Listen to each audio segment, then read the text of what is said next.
Hello, praise lord my dear friends. எப்படி நல்லா இருக்கீங்களா? கர்த்தராகிய இயேசு கிறிஸ்துவின் நாமத்தில் உங்களுக்கு என் அன்பின் வாழ்த்துக்கள். இன்றைக்கும் கர்த்தர் நம்மோடு சொல்கிற வேதவசனம் சங்கீதம் 34ஆம் அதிகாரம் 4, 5 ஆகிய வசனங்கள். நான் கர்த்தரை தேடினேன், அவர் எனக்கு செவி கொடுத்து என்னுடைய எல்லா பயத்துக்கும் என்னை நீங்களாக்கி விட்டார்.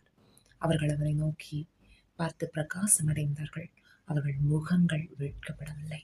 I sought the Lord and he answered me. He delivered me from all my fears. Those who look to him are radiant. Their faces are never covered with shame. ஆம், அருமையான தேவனுடைய பிள்ளைகளே, அவிசுவாசம் இருக்கிற இடத்துல பயம் இருக்கும், விசுவாசம் இருக்கிற இடத்துல தைரியம் இருக்கும். சீஷர்கள் நடு கடலிலே சேர்ந்த பொழுது காற்று பலமாய் அடித்தது, அவர்களுடைய படகு பெருங்காற்றினால் அசைந்த பொழுது அவர்கள் பயந்தார்கள்.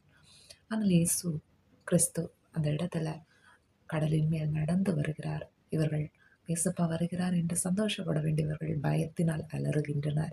ஆவேசம் ஆவேசம் என்று சொல்லி இயேசப்பா அந்த இடத்துல காற்றையும் கடலையும் அதட்டினார். எல்லாம் அமைதலாயிற்று. அன்பானவர்களே, நம்ம வாழ்க்கையில எப்படிப்பட்ட புயலின் நடுவே நாம் கடந்து சென்றாலும் நாம் கர்த்தரை தேடும் பொழுது அவர் நம்மை நிச்சயம் விடுவிப்பார். நம்முடைய முகங்களை அவர் பிரகாசமடைய செய்வார். தொடர்ந்து தைரியமாய் முன் செல்லுங்கள். பரிசுத்த ஆவியானவர் வழி நடத்துவார். கர்த்தரை தேடுகிற நம்முடைய முகங்களை அவரை பிரகாசமடைய செய்வார். கர்த்தர் தாமே இந்த வார்த்தைகள் மூலமாய் நம்மை ஆசீர்வதிப்பாராக. ஆமென். God bless you all.